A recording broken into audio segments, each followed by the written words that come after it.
So thank you everyone for coming to this module.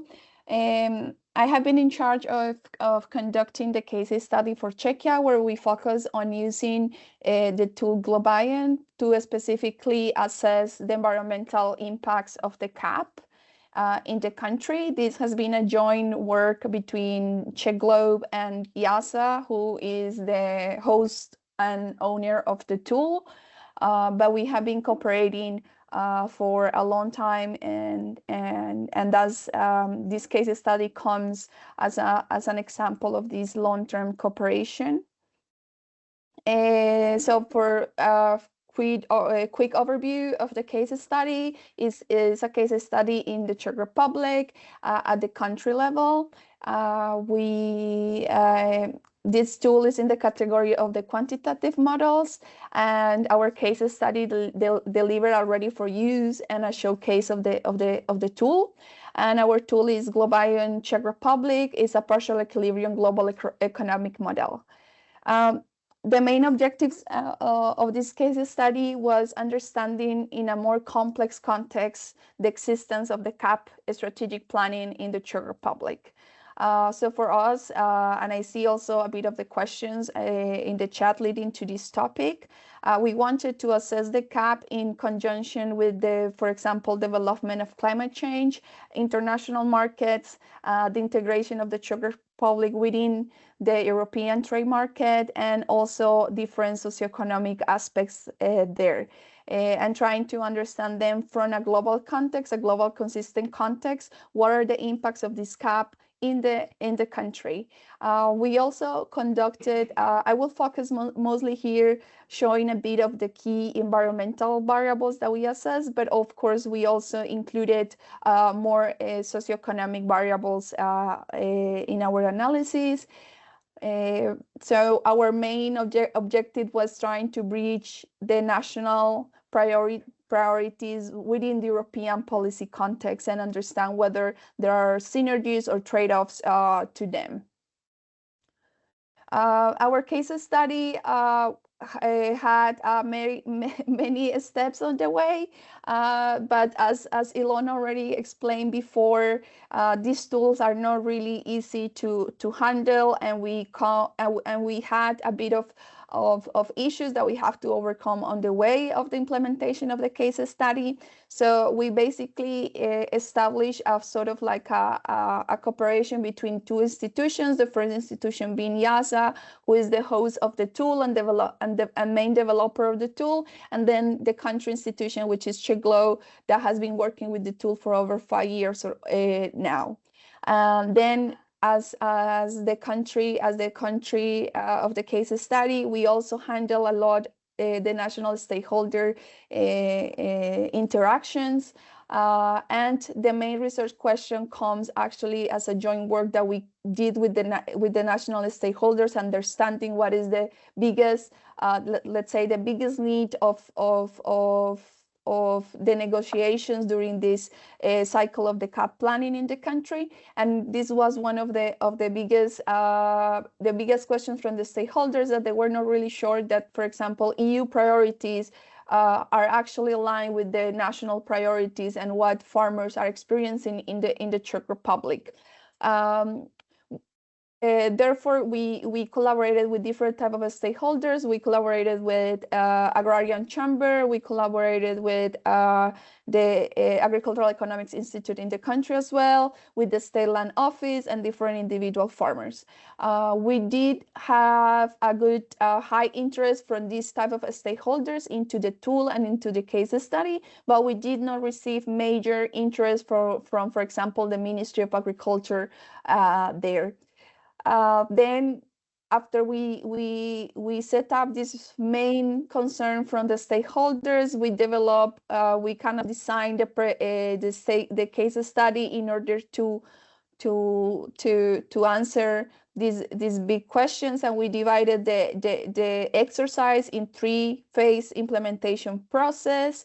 Then we did the preparation of the tool, then we do all the modeling and the scenario development, and then we did an evaluation. And in this diagram you could see all the the steps that we took, and also additional steps that we should have considered beforehand. So for example, we did not consider a more iterative interaction with the stakeholders as the modeling work was being performed. Therefore, it was a bit of like a disconnection there, that we could have integrated better the stakeholders into the modeling process. So the modeling process took longer than expected, and therefore we are, for example, now just conducting a bit the evaluation with the stakeholders with the result of the case study. So I think that there was a lot of room of improvement on how better integrate the stakeholders into the modeling process in a more scale and more stepwise way,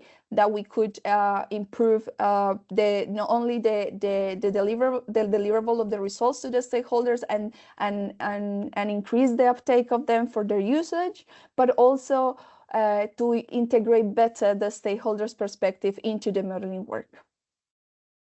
So as I said, the main tool that we used then was the Globian model. The Globian model is a partial equilibrium agroeconomic model that runs at the global level. It's very strong, specifically on the supply side of the agricultural sector.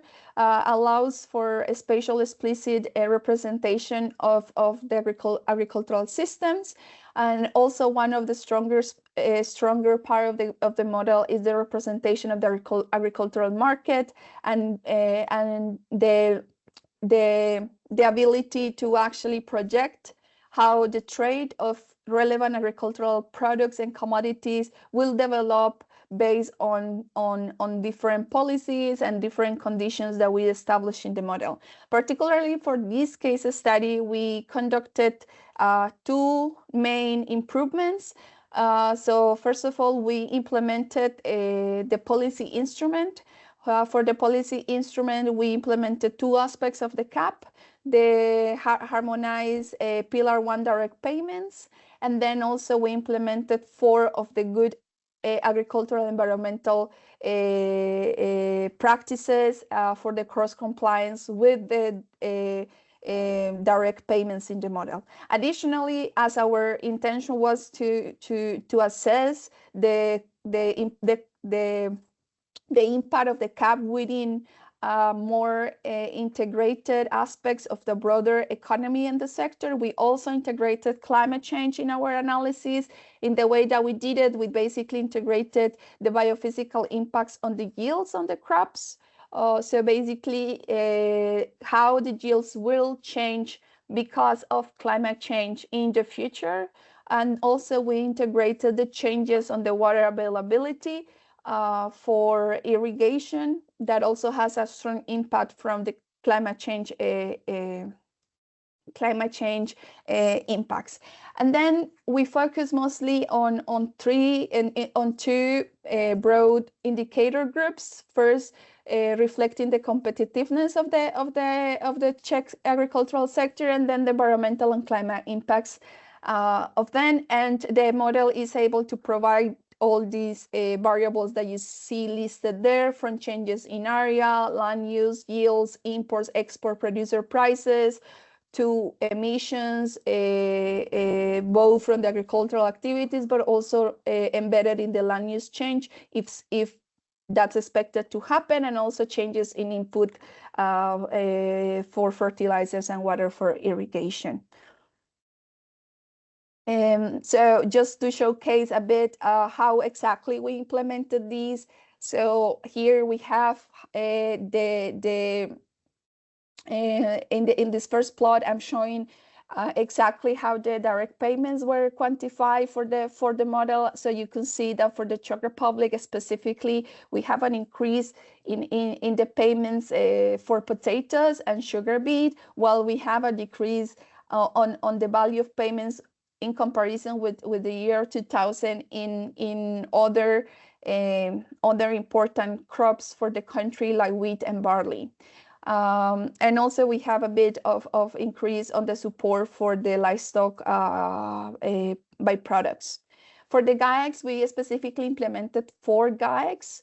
They are listed there, and of course we compare that with the exact values that is proposed in the CAP strategic plan. So for example, for the GAEC one, which is really important for the country in terms of carbon increased carbon retention in the landscape and biodiversity purposes, is maintaining the permanent grassland ratio compared to the agricultural area, at least from 28%.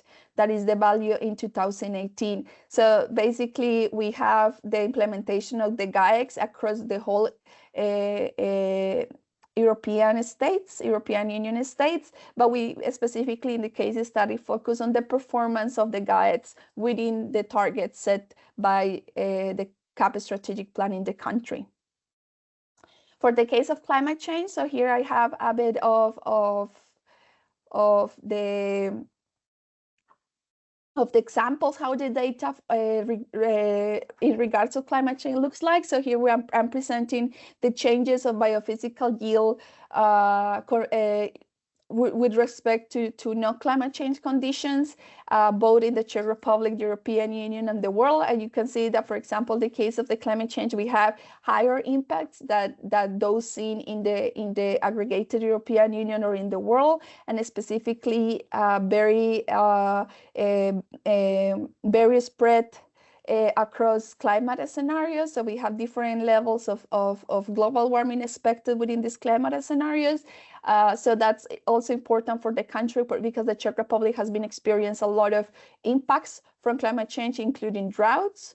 Therefore, this is a relevant topic in the country. And then we built a scenario design that allows to disentangle the effects of both the conjunction of different CAP instruments, so basically running only the direct payments without the cross compliance with the GAECs, only the GAECs, and then the combination of both. That is the case of how the policy is being applied, and when we include, of course, a baseline where there is no CAP and no climate change, and then we also include climate change impacts happening at the same time as the policy instruments in the model. Just to illustrate a bit how the results look like. So for example, here I'm showing the performance in terms of the GAEC one, which is the maintenance of permanent grassland across the agricultural areas.